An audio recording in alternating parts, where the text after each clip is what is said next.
Hi, Tuesday the 23rd of March. Caucuses have been meeting this morning. That's the parties meeting in their different groups to make decisions about both short and long-term things. We'll start off today in the House with oral questions. Judith Collins to the Prime Minister about whether she stands by all her government statements and actions.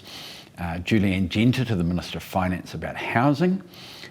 Barbara Edmonds to the Minister of Finance about housing. Andrew Bailey to the Minister of Finance about whether he stands by his statements and actions. Paul Eagle to the Minister of Housing about housing supply. Chris Bishop to the Minister for COVID about the safe travel zone with Australia. Maya Lubeck to the Minister of Education about the skills needed for the construction industry. David Seymour to the Prime Minister about house price growth. Debbie Ngarewa-Packer to the Minister of Corrections about whether he has confidence in the CEO of the department. Dr Anai Niru-Leavasa to the Minister of Health about telehealth for mental wellbeing for youth. Todd McClay to the Minister of Tourism about tourism announcements, and Joe Luxton to the Minister for Small Business about the digital boost for small business. We'll then go into urgency for the Taxation Annual Rates 2021 Feasibility Expenditure and Remedial Matters Bill, the committee stages of that.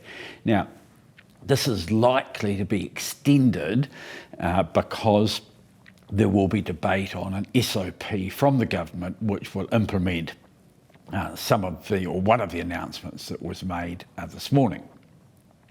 There'll be the third reading after that. Then there will be the Regulatory Systems Transport Amendment Bill, the committee stages and third reading.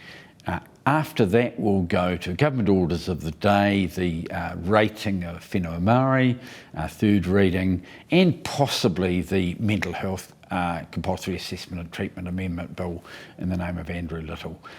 It's a little bit unclear how long things will take. We will have some maiden speeches at 5:30 and 5:45 from a couple of national members. So whether we're still in urgency at 10 o'clock and come back at 9 in the morning is something yet to be seen.